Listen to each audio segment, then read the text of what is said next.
fasse une intro comme notre pote des libéraux Johan, ou vous voulez plutôt que je la fasse à la Fred Hermel? Mets de la sauce, ça va y aller. Mets de tu, la sauce. tu préfères le Hola todos de Johan, Voilà. ou le Hola chicos, hola chicas de Fred Hermel? Je pense que, je pense que ouais, le Hermel, il peut, il serait mieux dans le sens, il sera plus reconnaissable. Ouais, carrément. Mais non, bah justement, on va plus faire reconnaître ce que notre ami Johan de chez les Libéraux, Maison Mère, Sports Content, Vas-y, bah go pour nous Yann. fait. Donc, du coup, voilà. Donc, hola todos! On va prendre un peu l'accent espagnol aujourd'hui. Enfin, l'accent espagnol, accent plus précisément argentin, donc latin, mais argentin, en abordant aujourd'hui, comment je pourrais dire? Est-ce qu'on pourrait le considérer comme le meilleur gaucher de l'histoire? Un des meilleurs gauchers de l'histoire, oui. Oui, oui, oui, oui. Hmm. Après, pour moi, hein, pour les autres, je ne sais pas, mais je pense que c'est quand même quelqu'un qui a eu un impact dans le jeu, que ce soit en Europe et aux États-Unis. Donc, on peut le mettre dans cette catégorie d'un des meilleurs gauchers qui existe et qui joue au basket. Ça, bon, en tout cas pour moi. Après, je sais pas pour vous, mais moi, c'est certain. Ouais, toi, si on faisait vite fait là, comme ça, de but en blanc, Rafik, c'est le meilleur ou pas? Gaucher de l'histoire? Ouais. Euh, non, mais je peux pas affirmer ça. Non, mais honnêtement, non, mais je peux pas affirmer ça comme ça. C'est le meilleur Allez, gaucher parce que mouillez-vous, déjà, merde! non, Non, non, mais parce que c'est une déjà, question, j'ai le nom en tête. c'est une question piège, c'est une question piège, mais je pense qu'il fait partie oui, des meilleurs gauchers. Après, bah, je pense qu'il y en a quand même qui sont dangereux, mais il en fait partie. Bon, Ouais. reprenons donc notre protagoniste de ce soir, qui est l'un des deux seuls joueurs de l'histoire à cumuler un titre Euroleague, un titre NBA et une médaille d'or olympique. On l'appelle Emmanuel David, dit Manu El Ginobili. Manu. Non, C'est trop. c'est incroyable. C'est incroyable tout ce qu'il a gagné. Quel talent. Vraiment, il a une carrière vraiment riche. Genre, le mec, en fait, c'est un gagnant. Le mec, il a tellement gagné. Euh, et pourtant, il était pas fait pour autant gagner, hein, parce que il commence le basket en Argentine, Mhm. qui est un pays de foot. Donc déjà, quand tu joues au basket en Argentine, euh, on te voit bizarrement. Mais il a eu la chance de grandir dans une ville qui s'appelle Bahia Blanca, qui est une ville côtière. Et du coup, sur les villes côtières, il n'y a pas trop de terrains de foot, il y a plus des terrains de basket. Et, euh, et du coup, il a été un peu accompagné par son père et ses deux grands frères dans le basket. Donc, il a eu quand même la chance d'avoir un père et deux grands frères qui est présent pour l'aider. Mais pourtant, c'était pas si... Pourquoi tu rigoles? T'es un gamin, t'es un gamin, t'es un Oui, maxi gamin. qui était présent contrairement à d'autres familles, comme Ouais, dirait Damiens. j'avais, C'est un je me suis profil senti qu'on n'a bien pas debout. souvent. Il a raison de le signaler avec cette boutade À présent, de je voulais dire rigolade. bienveillant. Je voulais dire bienveillant, je voulais pas dire père qui fuit. Oh, pire. Bon, vas-y, Non, ouais, je voulais pas dire ça, mais en tout cas, en tout cas, dès son plus jeune âge et même lorsqu'il avait 10, 12, 13, 14 et jusqu'à ses 16 ans, il n'était pas considéré comme quelqu'un qui allait réussir plus tard parce qu'il était frêle, Hmm. pas très grand. Voilà, il avait ce côté fin et du coup, bah, c'est à partir de 16 ans qu'il décide de partir à Andino, une autre ville en Argentine, pour être exposé à des meilleurs entraînements, parce qu'il sentait qu'il bloquait un peu à Bahia Blanca. Hmm. Et c'est là où il va grandir, qu'il va se développer, bien qu'il reste fin, c'est là où il va passer professionnel et connaître le haut niveau en Argentine. Je sais pas si vous avez des détails sur sa carrière en Argentine. Bah, en Argentine, c'est vrai que, comme tu as dit, je pense qu'il a un peu peaufiné le style et ça a un peu permis à ses amis italiens ou de se dire que c'est une personne qui valait le coup de récupérer. Donc, je pense Ouais. que il a fait le nécessaire, je pense, en Argentine. Comme tu disais, il n'avait pas un profil très, très, très prometteur parce qu'il n'avait pas la carrure qu'on attend à son poste en général, mais il était efficace. Donc, je pense que les gens se disaient, bon, c'est peut-être une opportunité, on peut essayer de tenter quelque chose avec ce joueur. Bah, C'est vrai, c'est vrai. Et, d'ailleurs, commence à se faire repérer sur ses dernières années en Argentine en tant que pro, et il se voit offrir un contrat en Italie. Bon, on connaît les Argentins qui ont une double nationalité argentine et italienne, hmm. et du coup voilà, c'est beaucoup plus simple de partir en Italie que dans un autre pays d'Europe pour un Argentin. Et il y a le basket le basket Viola Reggio qui lui offre un contrat, du coup, et qui va accepter. Et il y fera une saison à 17 points par match. Vraiment très très belle première saison. Ouais, Et solide. il s'inscrit à la draft à la fin de cette saison. Bah, solide. Et en plus, je crois qu'ils font une montée parce qu'il est en D2, je crois, cette année-là. Et ils font une montée vers la première division italienne, si je dis pas de bêtises, c'est ça, hein? C'est bien ça. Ouais. Ouais, c'est Et ça. du coup, oui, bah, en effet, il en profite pour s'inscrire à la draft 99. Donc, il sera sélectionné en 57e place donc par les Spurs, sauf qu'il ne signe pas directement avec les Spurs.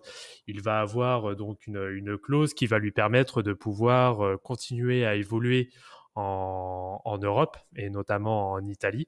Donc il va retourner en Italie, mais cette fois-ci il va changer de club et il va signer donc pour le Virtus Bologne, donc pour lequel il va gagner donc la Coupe italienne en 2001 et 2002, ainsi que donc le championnat aussi en 2001, Euroleague. Bon bref, il gagne tout.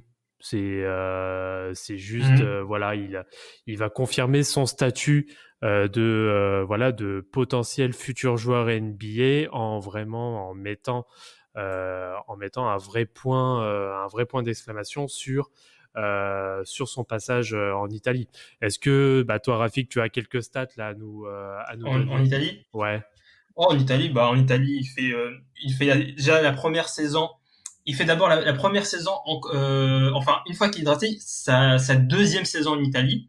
C'est encore avec l'équipe avec laquelle il a signé en tout premier lieu, où il va faire du 16,3 points, 4,3 rebonds, 2,3 passes, 2,9 steals dès sa première saison en Lega. Vraiment une très très grosse première saison qui va faire très très forte impression pour le Virtus Bologne, qui va le signer pour la saison 2000-2001, où il va continuer à faire des stats pratiquement pareils.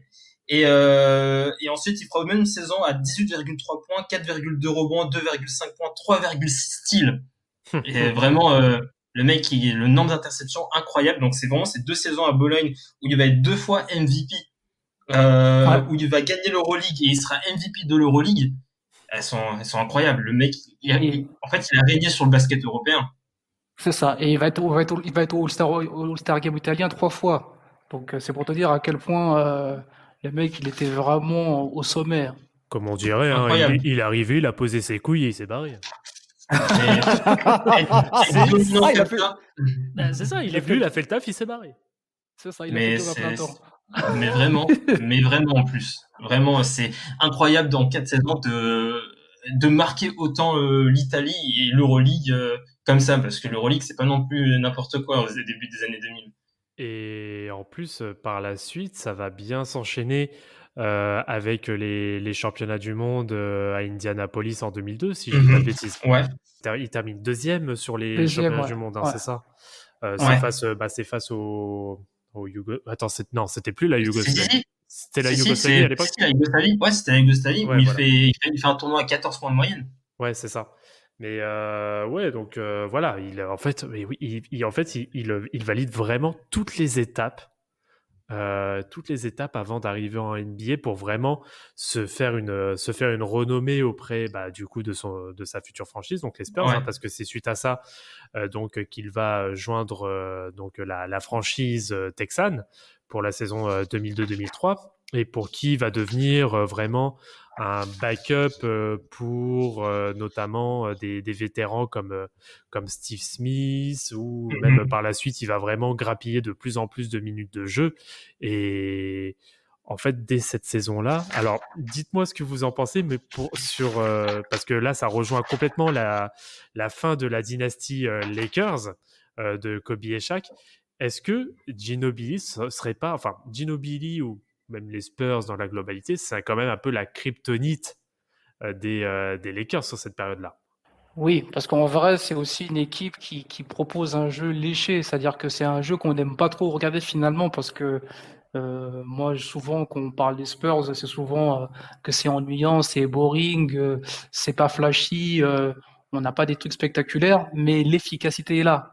Franchement, c'est des équipes, moi, je les compare un peu au foot, un peu comme les Allemands, c'est-à-dire que les Allemands à l'époque, c'est pas beau, mais c'est efficace, c'est-à-dire que dans le jeu, ils font la différence.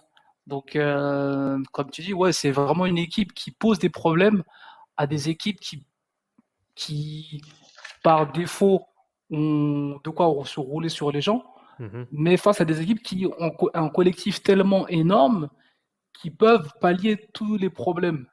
Et ça, c'est vraiment, je pense, quand tu es coach, c'est génial d'avoir un collectif qui, là, en plus, il rentrait en tant que sixième homme, il sortait du C'est banc ça. en 2003. Donc, quand tu as une seconde unité avec un mec comme Ginobili dedans, franchement, je pense que des coachs, même maintenant, ils rêveraient d'avoir un sixième homme aussi performant que Ginobili pendant toute sa carrière. C'est juste incroyable. Oui, c'est ça. Et puis, dès sa première saison, il monte quand même des stats très intéressantes. Bon, au total, sur la saison, il va faire 69 matchs, mais pour Ouais. une moyenne de à peu près 20 minutes, avec 7 points, à peu près à 44% au tir, ce qui est très honorable. Bon, après, il n'a jamais eu non plus de grosses moyennes sur tout ce qui est rebond et passe, mais Non. c'est clairement un très bon apport en sortie de banc. Et en fait, ça ne fait que confirmer à quel point il est précieux. Et il va être complètement précieux justement pour la conquête du titre en 2003. Ah, mais totalement, totalement. Déjà quand il vient pas pour, enfin, il vient pas pour être starter. On n'attend pas de lui que ce soit un starter. Il joue quelques fois starter, il me semble, la première saison, mais Mm. on n'attend pas de lui qu'il soit un mec directement à 20 points, 25 points de moyenne, pas du tout, parce que c'est déjà un 57e choix de draft. Bien sûr. Et qu'il est dans la rotation, il est quand même barré par des mecs comme Steve Smith, comme tu l'as dit, des mecs aussi comme Speedy Claxton, t'as même Steve Kerr qui est encore là, t'as pas mal de mecs qui sont dans l'équipe et du coup c'est compliqué de se faire une place, t'es obligé mais quand même 20 minutes c'est très très bien. Je crois qu'au fil de la saison il gagne de plus en plus de minutes Ouais. et dès qu'il arrive en playoff il confirme dès le premier game. Je vais passer directement aux demi-finales de conférence contre les Lakers. Il fait 15 points, 6 rebonds, 4 steals. Les Lakers, il en fait mais tellement mal sur cette série. Tellement. Mais vraiment, cette série de Ginobili contre les Lakers, il fait un très très bon travail sur Kobe Bryant. Il alterne beaucoup avec Bruce Bowen. Les deux alternent en défense sur Kobe. Les deux font un très très bon travail.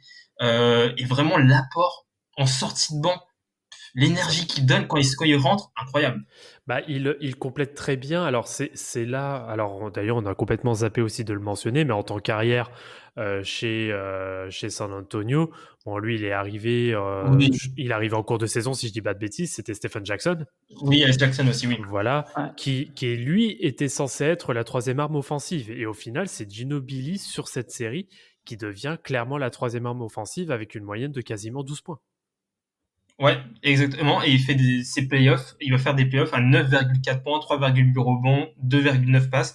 Des stats qui sont meilleurs que ses stats de saison régulière. Mm. Et d'ailleurs, il sera couronné d'un All Second Team rookie. C'est ça. Ce qui est vraiment pas mal pour quelqu'un qui en sort, qui joue, qui est sur le banc avec un point de moyenne. Mm. Et vraiment, première saison très satisfaisante. Et la saison d'après, bah, il y aura la perte de pas mal de joueurs à San Antonio, qui va lui donner un peu cette opportunité de plus jouer. Mm. Je crois que t'as Steve Smith, Kerr, t'as même, t'as t'as l'amiral Robinson, euh, t'as Claxton, Jackson, et Stephen Jackson qui ne sont plus là. Du Oui. coup, il va starter de plus en plus. Et là, voilà, les premiers cartons, un 33 points, 12 rebonds, 7 passes contre les Lakers, un 17 points, 11 rebonds, 8 passes contre Chicago. Non, le mec est fort. Hein. Ouais, parce que du coup, oui, en effet, il y a énormément de départs hein, sur cette intersaison. Et tu vas avoir, en fait, ouais, le truc, bon, en effet, tu vas avoir Ginobili qui va starter un peu plus, mais le vrai starter sur, comment dire, le vrai starter de base chez les Spurs, c'est Devin Brown. Oui, je crois que sur cette saison, il va starter 38 matchs sur 77, Gino. Mm, c'est Il ça. start 38 sur 77.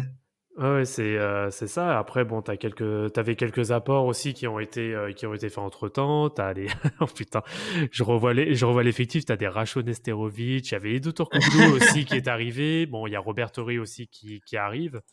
D'ailleurs, oui, il y avait même Ron Mercer. Waouh, Encore? Non, Ron waouh. Mercer. Ah Ouais, ouais. il fait partie de l'effectif, mais je crois qu'il joue quasiment pas, Ron Mercer. Ouais.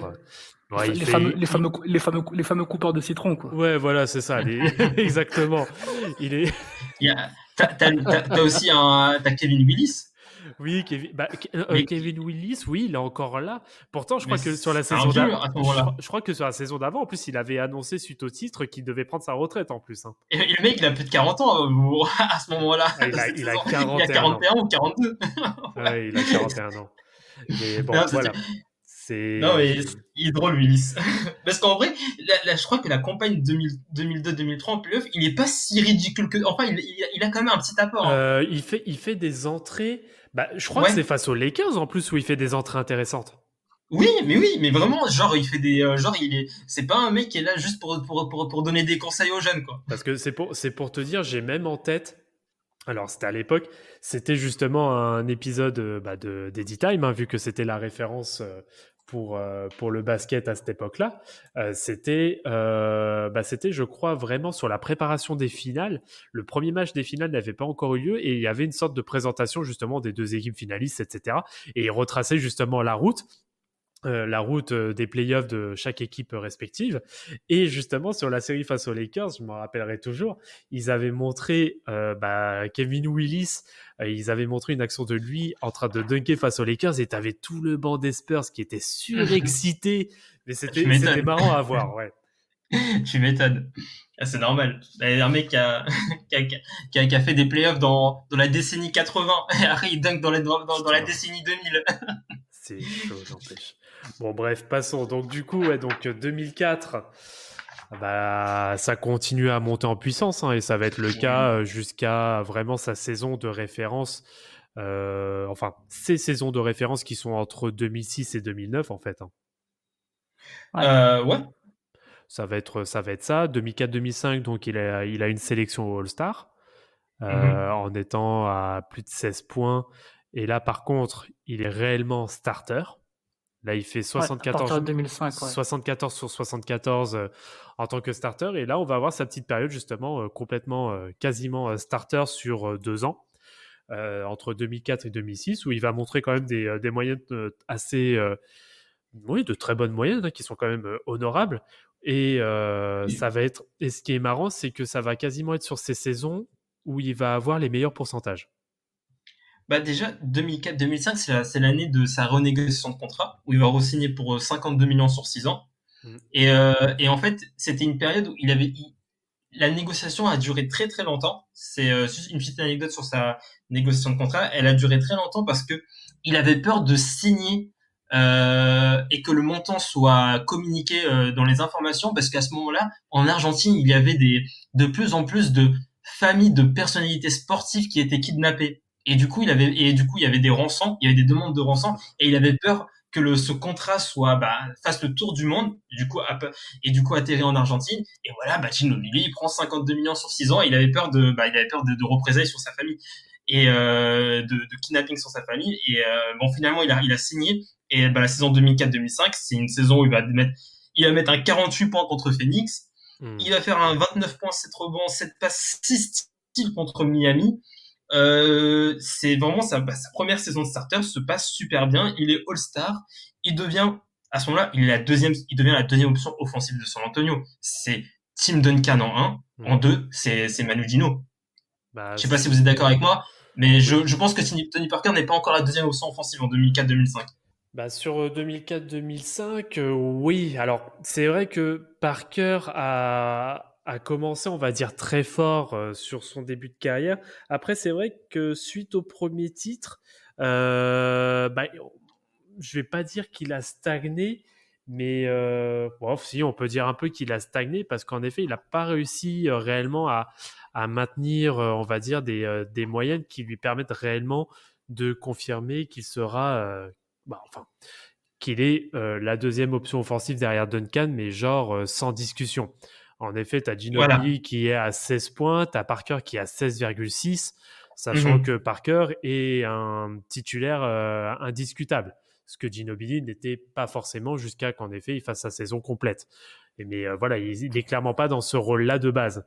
Et c'est là clairement que Ginobili va commencer réellement à prendre en responsabilité, il va commencer à prendre de la place aussi dans les systèmes Mhm. et c'est ce qui va faire le grand bien sur cette saison, notamment pour les Spurs. Et Dieu sait à quel point il aura été important, notamment pour la course vers un nouveau titre. Totalement, Exact, totalement. exactement, Je t'en prie exactement. pas. Et puis comme tu l'as dit, hein, il a quand même été tout proche d'être élu le meilleur joueur de la finale contre les Pistons. Donc, Mm. c'est parce que comme c'était pas forcément un personnage au niveau de la ligue, hein, comme on vient de le dire, hein, c'est quelqu'un qui arrivait de l'Europe, qui était très efficace, mais dont on parlait pas tous les 4 matins dans les journaux. Il avait réussi, comme tu as dit, Rafik, à renégocier son contrat parce que sportivement parlant, c'était une valeur, euh, une valeur intéressante. Mais c'était encore un joueur qu'on découvrait au fur et à mesure des saisons. Donc là, je pense que pour le titre de, de meilleur joueur, on a forcément donné le titre à Tim Duncan. Là, je vois, c'est par rapport au vote où ça fait 6 votes à 4. Mais on Mm. voit bien que il prend de la place. C'est un joueur, sportivement parlant, il n'a pas les mains dans les poches. Bah, c'est ça. Et puis, alors, ça va être en rapport à la fois avec ses performances sur cette saison, mais aussi le point que Rafik a abordé juste avant, donc qui était la renégociation contractuelle. C'est vrai que, bon, c'est pas non plus un détail, mais on n'a pas forcément non plus parlé de son aventure olympique à Athènes en 2004. Ah oui, c'est vrai. Mais Ouais, vraiment vraiment, il y a tellement de choses qui s'enchaînent pour lui. Il y a C'est chaque chaud, fois, en hein? plus, dans le côté, en plus, positivement. Donc, le mec, en fait, en fait, le mec, c'est limite tous les 2 ans, il gagne quelque chose. C'est incroyable. C'est ouf, hein? Et c'est vrai que 2004, les JO de 2004, bah, il les gagne. Il les gagne, il tape les États-Unis. En plus, les États-Unis avec les Carmelo, Les les LeBron Iverson, James, les, les Duncan, mais oui, mais les il est vraiment Marbury. une très belle équipe. Il est une très belle équipe américaine et il fait des jeux à 19,2 points, Ouais, c'est 4 abusé. rebonds, 3,2 passes. Et on parle, là, faut pas raisonner en 48 minutes, faut raisonner en 40 minutes, 40 hein. minutes. Ce sont des très belles stats sur 40 minutes. Et, euh, et d'ailleurs, bah, en playoff les playoffs 2004-2005, il va tourner à 21 points de moyenne, hein, avec des matchs, quand Denver va faire un 32,9 rebonds, Hmm. quand Seattle au deuxième tour, 39 points au game 5, quand Phoenix en finale de camp, enfin 20 points, 6 rebonds, 5 passes au game 1, et contre Détroit, il va faire 26, 27 points sur les 2 premiers games. Et je pense que ce qui lui a empêché de gagner ce titre de meilleur joueur contre Détroit, c'est ces 3 games, le 3, le 4 et le 5, où il est limité en termes de points. C'est aussi ce 7 qui va se réveiller et qui va être même très important dans la conquête du titre, hein. Oui, c'est ça. Et ouais, bah en fait, ouais, sur cette finale, il est complètement la deuxième arme offensive parce que sur la Oui, finale, le gars, il est quasiment à 19 points, 6 rebonds, 4 passes et 1,3 interceptions. Qu'est-ce que tu veux? contre Détroit, hein. Contre Ouais, Détroit. et on parle, il fait ces stats-là contre Détroit, qui était à l'époque la défense de référence.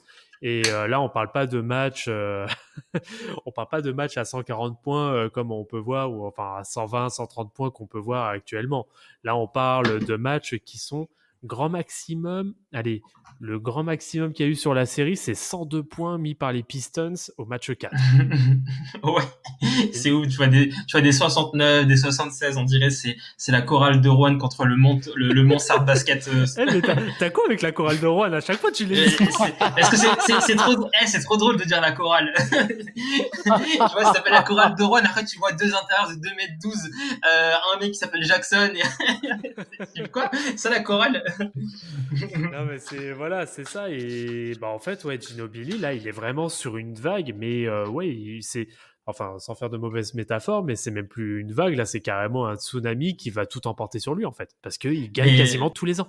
Ouais, c'est incroyable. En plus, il y a son style on commence à bien connaître son style de jeu, ses pump fake, son Eurostep, ses layups, mais ses layups comme ils sont acrobatiques. Et ça, en fait, il y a quelque chose qu'il a depuis gosse, c'est que malgré qu'il soit frêle, qu'il ne soit pas le plus grand sur le terrain, il a pas peur d'aller faire de mettre des layups au milieu de gros gaillards. Ça, il a pas peur. Bah, malgré. Il en parlait souvent. En fait, c'était pour lui un moyen de survivre. Il a expliqué dans pas mal d'interviews que ça, c'est quelque chose qu'il a développé pour essayer de trouver un moyen de mettre des paniers dans un milieu hostile.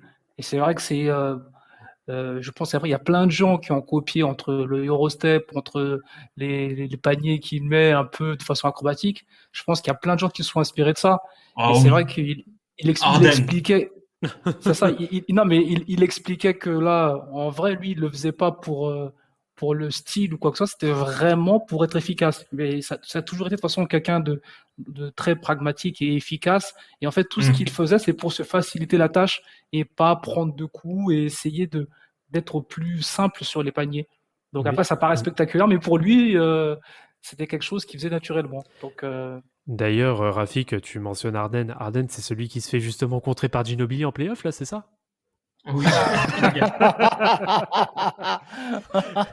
Et il l'a contré comme un petit. Je te jure. Genre, vraiment, c'est comme un petit. Ah oui, tu me fais ta feinte, après tu vas shooter derrière. Ok, c'est pas grave, je te compte, c'est pas grave.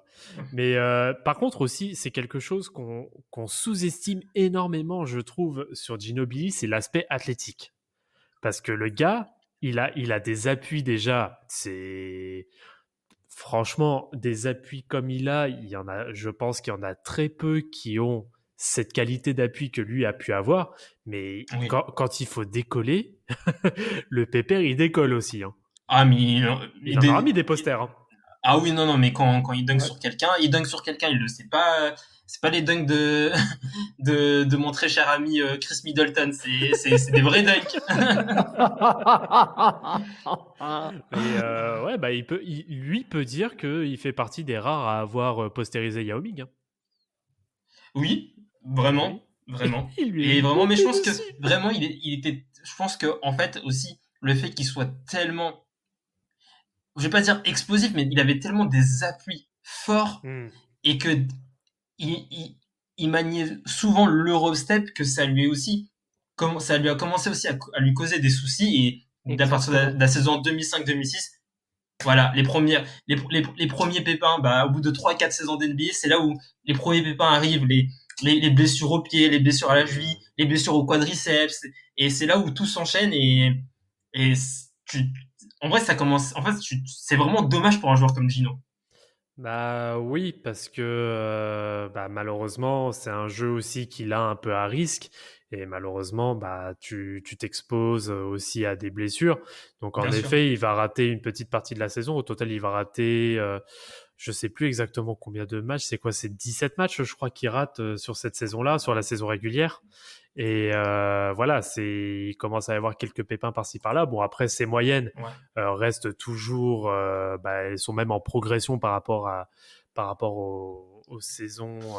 Enfin, sur 2005-2006, elles sont un peu en baisse, mais sur 2006-2007, elles remontent. Et en fait, il va vraiment rester sur une base entre 16 et 19 points à peu près.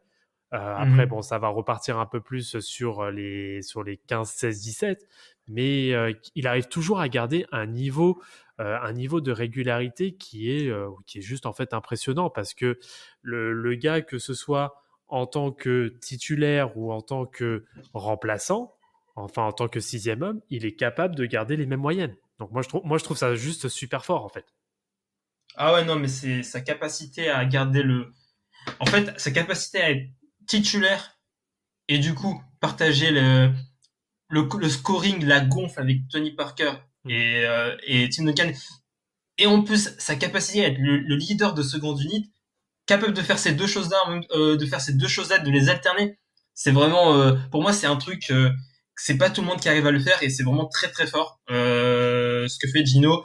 Et, euh, et en plus, cette saison où il va connaître pas mal de blessures, il va arriver quand même en playoff, il va quand même faire une très belle série contre Dallas, Mm. où il va faire 15 points, 13 points, 24, 26, 18, 30 et 23. Il est vraiment pas ridicule sur cette série. C'est limite C'est l'un des abusé. meilleurs joueurs de San Antonio. Et, on espère, en tout cas après 2006-2007, on espère revoir un Gino en bonne santé. Mm. Et ça sera le cas. Il va faire des cartons, un 40 points contre Atlanta, un 31 points contre Orlando, 34 points contre Memphis, 32 points contre Phoenix. Vraiment une très belle saison. Il va faire une très belle saison 2006-2007. Et ses stats vont remonter. 16,5 points, 4 rebonds, 3,5 passes, en 27 minutes, hein, parce que c'est vraiment sur des stats sur 27 minutes, c'est vraiment pas mal, hein, de faire du 16,5 points en 27 minutes. C'est comme s'il était peut-être c'est comme s'il était à plus de 20 points de moyenne, hein, sur du 36 minutes, hein. C'est quand même pas mal. Tu dis qu'il met il met à peu près 0,75 points par minute à peu près. À peu près, ouais. Voilà. Voilà. Oui, j'avais pris ça dans l'autre sens. Oui, oui, clairement. En gros, moi, j'ai pris dans le sens, il met un point tous les 1,5, tous les 1,7, 1,5 minutes. Ouais, c'est ouf. Et C'est fiable. C'est archi fiable. C'est vraiment, le mec est fiable. Et du côté, vu que c'est un mec qui est fort partout, en parallèle, il y a ce mondial 2006 où il va finir 4e. Ça reste comme une belle perf de 4e. Ça reste quand même pas mal. Il va faire 15 points, 2,8 rebonds, 2,3 passes. Le mec, il est fort partout. En FIBA, NBA, Italie, Argentine, je m'en fous, je suis fort partout. Et puis, il répond tout le temps présent. C'est ça. C'est ça qui est notable aussi. Hein. C'est que le mec, pendant un span à peu près de, on va dire sur 10-12 ans, il est quasiment. En fait, il fait du basket non-stop. Que ce soit en NBA, que ce soit les compétitions américaines, que ce soit les compétitions internationales FIBA, etc. Le mec répond toujours présent. Donc c'est pour ça qu'on l'a un peu surnommé El Gato. Hein, ouais, parce que c'est un chat, il retombe toujours sur ses pattes, qu'il ait des soucis ou quoi que ce soit. Il est toujours présent au rendez-vous. Après, il est connu aussi que le staff médical des Spurs est très performant aussi, donc je pense que ça n'y est pas pour rien non plus, pour qu'il tienne justement aussi longtemps, parce qu'au total, on parle de quelqu'un qui a fait, quand même une carrière de 16 ans. Ça, sans compter ce qu'il a fait auparavant déjà en Europe. Donc là, on est quasiment sur du 20 ans. Ouais. Et 2006-2007, ça va aller au titre, hein, où il va faire aussi une belle finale contre. Moi, je veux juste qu'il en parle, Vladimir, de cette finale contre les Cavs. T'es vraiment mauvais. De quoi? Pardon? Oui, bonjour. Tu dois parler des finals 2007 contre les San Antonio Cavs. Tu vois le gif de Will Smith dans Men in Black, là, c'est la même. Avec le flash, là. Il a effacé de sa mémoire. On appelle ceci du déni. Non, après, pour revenir rapidement sur ces finales, Ginobili, la troisième, quasiment encore la deuxième option offensive de San Antonio. Il est quasiment à 18 points. 18 points, quasiment 6 rebonds, 2,5 passes, toujours sur les mêmes moyennes en interception, toujours 1,3.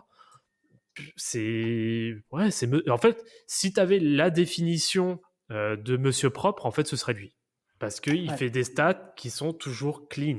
Il va jamais trop perdre de ballon. Il va faire les efforts défensifs qu'il faut, quitte à aller flopper. On va dire que c'est quelqu'un qui sait très bien vendre ses actions défensives. Mais franchement, je sais même pas comment Et à ma connaissance, j'en connais aucun, mais qui pourrait le critiquer en fait. Tout ce qu'il fait, c'est de la pure propreté. Moi, franchement, je ne sais pas quoi dire par rapport à lui. Ouais, il y a des gens, comme je te disais au début, là, on a parté sur le podcast, qui n'aimaient pas trop. Après, comme tu l'as dit, hein, ils vont très bien les actions Bah défensives. Donc, je oui. pense que pour certains, c'est assez frustrant de, justement, que l'arbitre tombe dans le panneau. Mais en vrai, c'est le jeu. Tu joues avec tes armes. Après, tu sais en face que tu as quelqu'un qui maîtrise, euh, je dirais pas le flopping, mais bien vendre une action défensive, c'est-à-dire sur les contre-attaques, provoquer des passages en force, ou sur des pénétrations, en rajouter un petit peu pour que l'arbitre donne les lancers. Hmm. Ça aussi, c'est de l'intelligence. Après, je pense que là où c'est Mm. difficile, c'est que de nos jours, je sais qu'il y en a beaucoup qui abusent. Enfin, là, moi, je regarde ces dernières fois, je regarde des matchs. Franchement, des fois, c'est difficile, Hmm. mais c'est l'évolution du jeu. Bah, c'est l'évolution du jeu et bah, sur ça on peut pas réellement dire que c'est un précurseur de ce genre de choses parce que quand tu regardes bien à chaque fois Ginobili quand il fait justement ses soi-disant flopping, c'est toujours en effet très bien vendu et la chose qui est compliquée pour les arbitres justement de ne pas siffler sur ces flops, c'est que ils savent qu'à côté c'est quelqu'un qui est hyper agressif. Donc lorsqu'il va prendre le contact de quelqu'un, ils vont forcément se dire ouais non il floppe pas parce que il est toujours aussi assez agressif et pas passif. Donc c'est pas quelqu'un voilà, c'est comme ça qu'il arrive très bien à vendre justement quand il prend des charges, quand il prend voilà, quand il prend des fautes offensives comme ça. Et il en a très bien joué. C'est sur ça après il en a joué tout le long de sa carrière, mais c'est pas quelqu'un qui a été énormément dans l'abus non plus de ça. C'est vrai, c'est vrai, c'est Non, vrai. non, non, non, ouais, c'est vrai. Il a toujours quand même, il modère, on va dire, il modère. Bah, il modère, il sait l'utiliser au bon moment en fait, c'est surtout ça. C'est C'est ça, ça, c'est exactement c'est vraiment ça. ça. Voilà, du coup, bah, le bon, titre de 2007, je vais pas revenir dessus, merci. Mais Quelle pichenette, quelle pichenette! voilà, Oh, la oh, bonne pirouette qui passe bien, putain, on dirait limite un oh. politique, quoi. Mais, Ah ouais, t'as fait un triple axel, oh là là. mais du 10, coup, 10, 10, 10, alors, du 10, coup, ouais, 10, on 10, parlait de 10. C'est pas quoi? grave. On parle saison 2007-2008, hein, c'est ça, hein?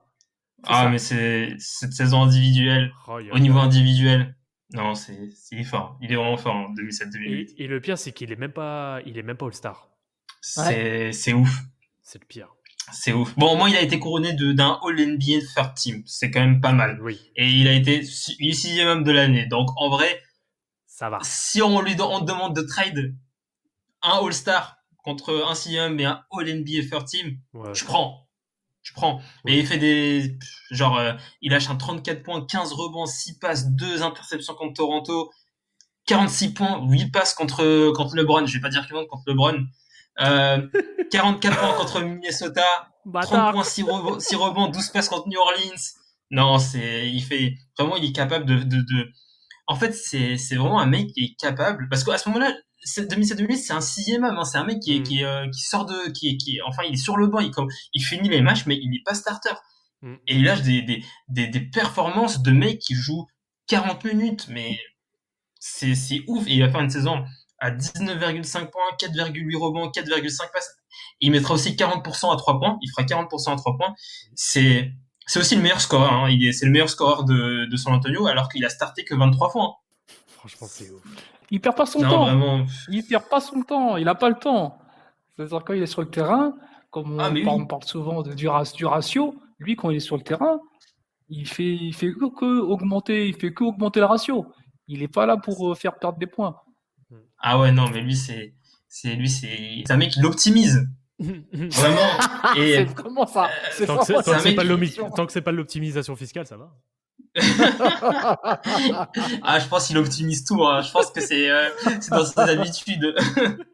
Et il va cette saison va même se poursuivre en playoff. Il va être très important dans la série contre New Orleans. C'est clairement l'un des mecs qui va permettre à San Antonio de sortir de ce piège de New Orleans avec deux gros games 6 et 7.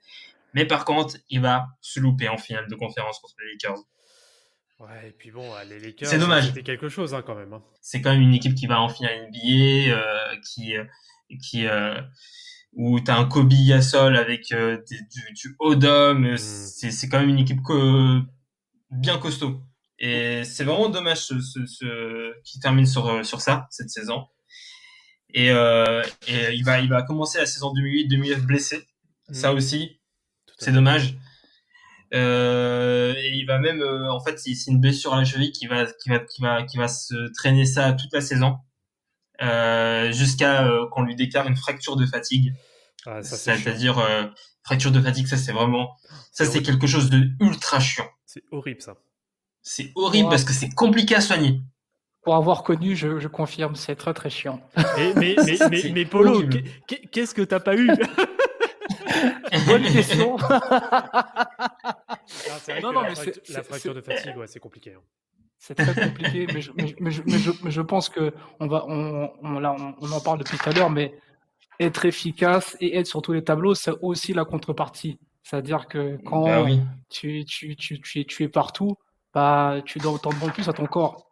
Et forcément, même si tu as tous les meilleurs médecins du monde, à un moment, si tu te reposes pas, bah, ça suit pas. Hein. Ouais, bien sûr. Mais il se repose pas, mais en tout cas, même s'il se repose pas, quand même, bravo à lui parce que le mec, il a presque jamais abandonné l'équipe nationale. Parce qu'en 2008, il est au JO il est au JO de Pékin. Et il va faire médaille de bronze avec des JO à 17,7 points, 2 rebonds, 3,9 passes. On parle en 40 minutes.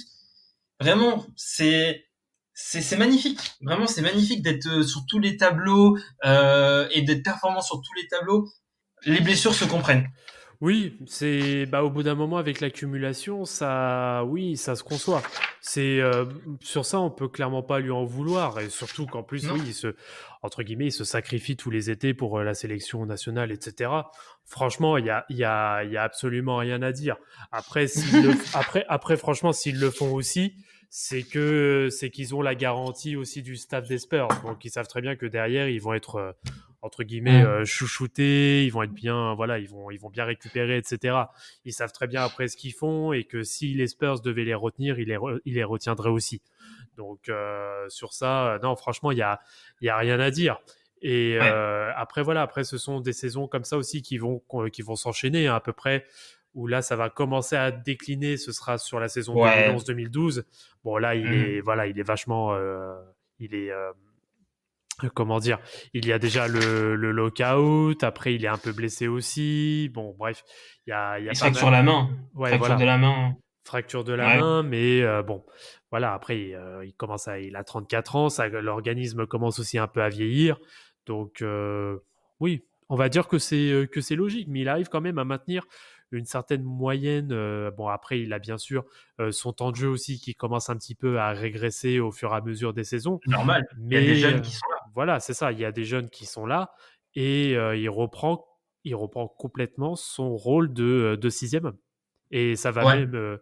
et voilà, et ça va faire aussi le plus grand bien des Spurs, notamment sur l'épopée 2012-2013 et 2013-2014. Totalement, il va vraiment permettre. En fait, ce qui est fort avec Gino et pas uniquement avec Gino, mais aussi le Big Three de San Antonio, c'est que ce sont des mecs qui n'ont jamais mis l'ego pour entraver la progression des jeunes. Ils se sont jamais sentis menacés par les jeunes. Ils sont même jamais sentis menacés entre eux. Ils ont toujours respecté la place des autres. Ils ont jamais voulu prendre la place de l'autre par souci d'ego, etc. Et ça, c'est vraiment, je pense que c'est vraiment un Big Three en fait, qui est vraiment à l'image de l'organisation Spurs. C'est une organisation très familiale où c'est l'équipe, l'organisation avant l'ego. Et on sait très bien que Popovich, il déteste les joueurs qui ont un sacré ego. Il déteste c'est un mec anti-star, Greg Popovich. Il déteste les mecs avec un ego de star. Et vraiment, c'est ce qui va permettre à des mecs comme Danny Green, Thiago Splitter, Gary Miller. À chaque fois que je parle de Gary Miller, je rigole parce que je pense au poster avec J.R. Smith. À chaque fois. C'est un gamin, J.R. Smith. De Juan Blair. Kawhi Leonard. Mais vraiment, il y a pas mal de mecs qui ont réussi à se développer parce que, en plus, un mec comme, par exemple, comme Danny Green, c'est un mec, il est jeté de Cleveland. On Oui. compte pas sur lui. Et tu vois, c'est vraiment, c'est en ça que je trouve Ginobili, vraiment, vraiment, alors c'est vraiment un bon type en fait. C'est un bon gars. Hmm. Il est vraiment, il va bien assurer ce rôle de mentor des jeunes en tant que leader de seconde unité. C'est un bon gars parce que lui-même aussi, il est bien aussi avec lui-même aussi. Tu vois, c'est pas quelqu'un qui a des problèmes. Je pense que dans son quotidien, tous les jours, il apprécie ce qu'il fait. Il a pas de, je pense que depuis toutes ces années, euh, il est bien dans sa tête. Enfin, il commence à avoir des problèmes, des soucis avec son corps, mais on va dire qu'il a pas de mentalité Non, négative. C'est pas c'est un homme quelqu'un épanoui. qui, voilà, c'est un homme épanoui comme on a chez nous avec Tucker. C'est des gens qui sentent la joie, tu vois ce que je veux dire? Donc, donc forcément, quand tu es épanoui, t'as pas envie de faire de l'ombre aux autres parce que tu es déjà content. T'as Tu pas dis il est besoin épanoui à de. cause de son ventre ou c'est à cause du ventre de... Ah merde. Oh non! On attaque sur le physique. Ah merde. Non, pardon. Ah Pardon. non, mais attends, on sait tous que un homme épanoui, c'est un homme qui n'hésite pas à être enrobé. Il est épanoui, il s'en fout d'être enrobé. Bon, sur cette parenthèse, on va passer. Hein. Bon, du coup, on était sur 2013. Donc, ouais, bah 2013-2014. Hein, donc, bon. Ah, Le titre. le titre. Et quel Le titre? titre. Ah, mais C'était. moi, tous les titres où ça tabasse LeBron James, moi, je trouve que ce sont des beaux titres. Vas-y, lui. Oh là là là là là là là là là, mais il a Oh, putain. un contentieux. Non, mais bah, après, très honnêtement, sur cette série-là, il y a rien à dire. C'est la revanche, c'est la revanche. Il y a absolument rien à dire. Ils sont complètement au-dessus. C'est Le collectif, il est incroyable. c'est une promenade de Boris santé. Dio, Kawhi Leonard, Danny Green, le Big Free. Oh non, mais vraiment, comment il s'appelle, le Matt Bonner. Non, mais vraiment, ils sont tous, mais vraiment, ça marche, tout le monde, ça marche bien, le ballon circule bien. Que des hommes épanouis dans cette équipe. C'est ça, une organisation épanouie. C'est vraiment ça, une organisation épanouie. Non, ouais, c'est ça. Et bah, après, de toute façon, ça va un peu résumer aussi la dynastie Spurs, hein, avec le trio Ginobili, Duncan et Parker. C'est que ça aurait été sur 15 ans, en fait, ça aurait été une organisation qui aurait été mais juste complètement saine, en fait. Et c'est clairement ce qui fait, ce qui va faire leur renommée et qui va prouver toute leur performance, voilà, tout le long de ces années-là. Bon, après, voilà, on va pas revenir sur le reste de sa carrière. Bon, après, voilà, il prend en âge jusqu'à ses 40 ans, où là, bien sûr, il va avoir de moins en moins de minutes de jeu. Et encore, Normal. non, et encore, je dis ça, pas, ouais, un petit peu moins, mais bon, il reste quand même sur sa dernière saison à 20 minutes, ce qui est quand même honorable à 40 ans. Et voilà, et bon, là, par contre, en effet, au niveau des moyennes de points, là, ça commence un petit peu à dégringoler, mais il a toujours son petit apport, parce que apporter sur sa dernière saison en 20 minutes à peu près 9 points, c'est pas non plus négligeable, Non. et toujours avec des moyennes très correctes. Donc, c'est. Voilà, Un point toutes les 2 minutes, c'est fort à son âge. c'est ça. À 40 ans, tu mets un point toutes les 2 minutes. Voilà, c'est ça.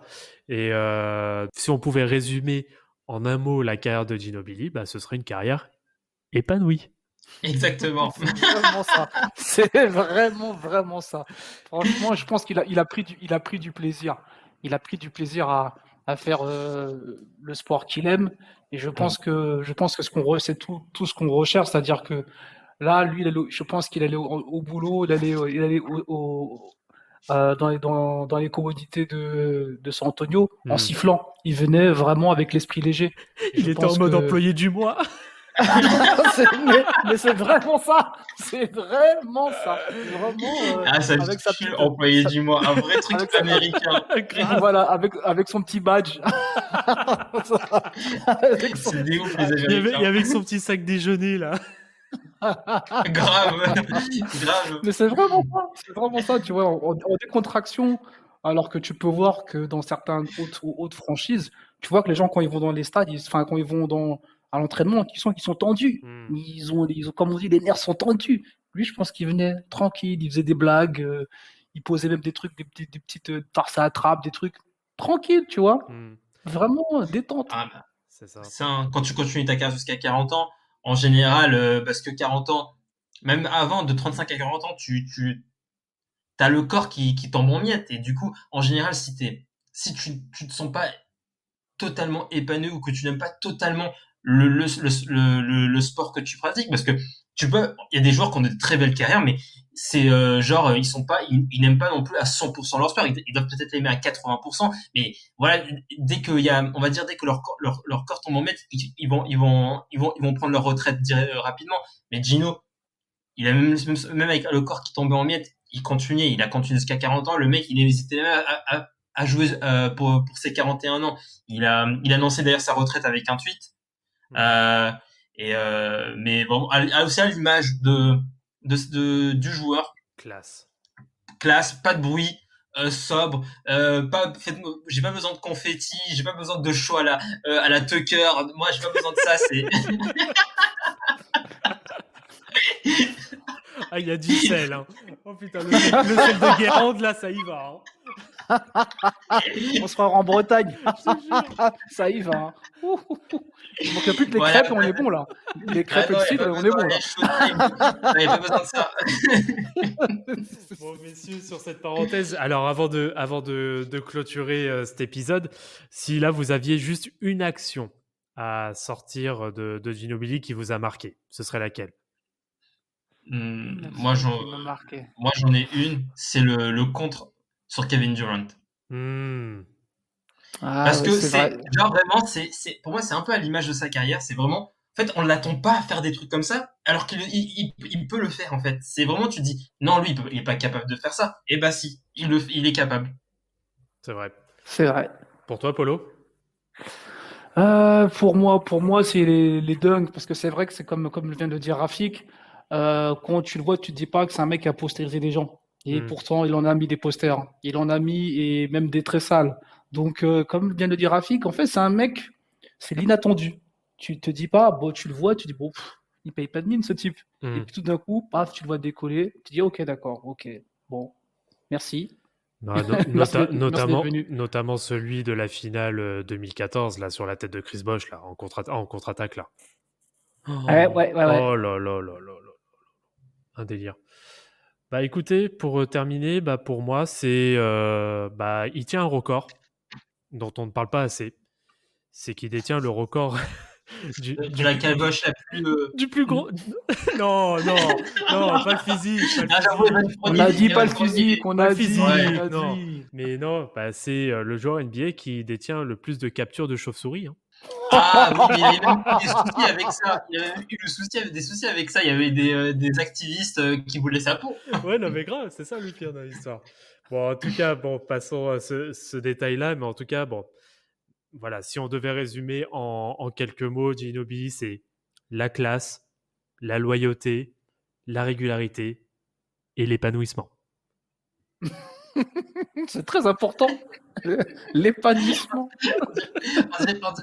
On dirait un homme bien, un homme pas toxique, un homme...